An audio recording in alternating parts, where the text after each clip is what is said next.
YB Augustine గారనే దైవజనుడి గురించి మీరు వినుంటారు కదా. రాజమండ్రి ప్రాంతంలో చాలా మహనీయమైన సేవ చేసిన గొప్ప దైవజనుడు. ఆ తర్వాత హైదరాబాద్ ప్రాంతానికి దేవుని ఆత్మచేత నడిపించబడ్డారు.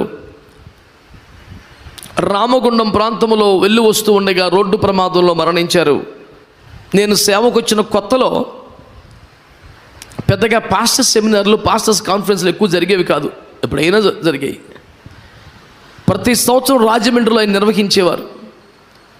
ఆ పరిసర ప్రాంత దైవజనులందరికీ ఒక పండగ, ఒక జాతరలాగా ఉండేది. ఓన్లీ దైవజనులు, సేవకురాళ్ళు మాత్రమే రావాలి. ఎక్కడెక్కడి నుంచో మంచి దైవజనులు తీసుకొచ్చి బలమైనటువంటి పరిచయం జరిగించేవారు. రాజమండ్రిలో ఒక బలమైన సంఘం వారిది, ఒక అద్భుతమైన మందిరం కూడా. ప్రార్థనలో ఉంటే ఒక రోజున ఇది ఎవరికైనా అప్పగించి, నువ్వు హైదరాబాద్ సేవకెళ్ళు, ఉన్నతమైనటువంటి స్థానాల్లో ఉన్న ప్రభుత్వ అధినేతలను, అధికారులను రక్షణలోకి నడిపించవలసిన బాధ్యత నీకు అప్పగిస్తున్నాను ప్రభు అన్నారట. ఒక భారీ సంఘాన్ని, పెద్ద మందిరాన్ని అట్లాగొక సేవకునికి అప్పగించేసి వచ్చేసారు. హైదరాబాద్లోకి వెళ్ళి తీసుకున్నట్టు మొదలుపెట్టారు.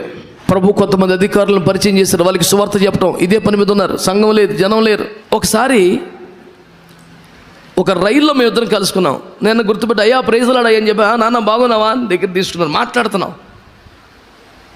నేను వారికంటే అన్ని విషయాల్లో చాలా చిన్నవాడిని. చాలా, ఇదంతా 15 ఏళ్ల క్రితం ముచ్చట చెప్తున్నా. ఒక మాట, అయ్యా హైదరాబాద్ వెళ్ళిపోయారు కదా, ఎలా ఉందయ్యా అక్కడ మీ పరిస్థితి అన్నాను. నవ్వి భుజం తట్టి, ఏముంది నాన్న, ఏమీ లేదు అన్నారు. నాకు అర్థం కానట్టుగా ఆయన వైపు అలా చూస్తుంటే, గోదావరి జిల్లాలో సేవ నీకు తెలియంది ఏముంది నాన్న, మా సంఘం గురించి కూడా నీకు తెలుసుగా, ఇన్ని 100 కుటుంబాలు ఒక్క రోజులో 7-8 కార్యక్రమాలు చేశారు. ఇక్కడ చిన్న పుట్టినరోజు, ఇక్కడ తల వెంట్రుకలు తీయడం, ఇక్కడ ప్రార్థన చేయడం, ఇక్కడ దర్శించడం, ఇక్కడ కోవటం. కొన్ని వేల రూపాయలు ప్రతిరోజు నా చేతికి వస్తాయి. ఆదివారపు కానుకల సంగతికి చెప్పక్కర్లేదు. ప్రతి రాత్రి సభలకు వెళ్తే వెళ్ళే కానుకలు సభ. ఇవన్నీ ఆగిపోయినాయి కదా నాన్న. నాగార్జున సాగర్ గేట్లు క్లోజ్ చేసేసాడు కదా నాన్న దేవుడు. ఒక్క చుక్క కూడా లేదు నాన్న, ఇప్పుడు అల్లాడిపోతున్నావు అన్నారా. నేను ఆశ్చర్యంగా వైపు చూస్తూ ఉన్నాను. ఇవేమీ లేకపోయినా మనం బాధపడకూడదు కదా నాన్న.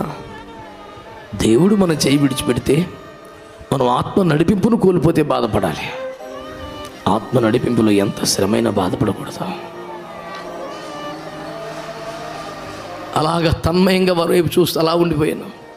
ఆ 4 మాటలు వారి మీద నా గౌరవాన్ని అమాంతం పెంచేయిగా. అప్పట్లో ఒక చర్చ్ కన్స్ట్రక్ట్ చేస్తున్నాం మేము, ఒక మందిరం. వెంటనే ఆయన్ని పిలిపించి ఆ మందిరం ప్రతిష్ఠింప చేశాను. ఎందుకంటే ఆ 4 మాటల మీద విపరీతమైన ప్రభావం చూపించినాయి, మామూలుగా కాదు. సమస్తం కోల్పోయినా బాధపడకూడదు. ఆత్మ నడిపింపును కోల్పోతేనే బాధపడాలి. మనం ఆత్మ నడిపింపులో ఉన్నాం కదా, ఓకే. అన్ని దారులు కట్టేసినట్టు అయిపోయినాయి. నెలకు ఒక 500 రూపాయలు ఇచ్చేవాడు కనపడతలేదు. ఇప్పుడు వాక్యం మనకేం నేర్పుతుంది? పూట ఆత్మ నడిపింపులో ఆనందించాలి. ఎందులో ఆనందించాలి చెప్పండి? మనం బాగా వాడబడ్డప్పుడు ఆనందించడం.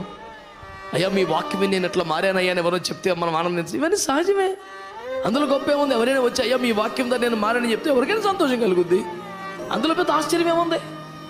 కానీ అసలు నువ్వు వాక్యం చెప్తామంటే వినేవాడు లేని చోటికి దేవుడు తీసుకెళ్తే, ఒక సంఘం లేదు, ఆరాధన లేదు, ప్రార్థన లేదు, కూటం లేదు, ఎండిన ఎముకల లోయలో పడేస్తే, ప్రభువా నేనేం పాపం చేశాను ప్రభువా, ఎందుకు నా చెయ్యి వదిలిపెట్టావు ప్రభువా, ఎందుకు నన్ను సేవలను తీసేసావు ప్రభువా, పక్కన పడేసావు ప్రభువా, ఎన్నెన్నో అనిపిస్తాయి.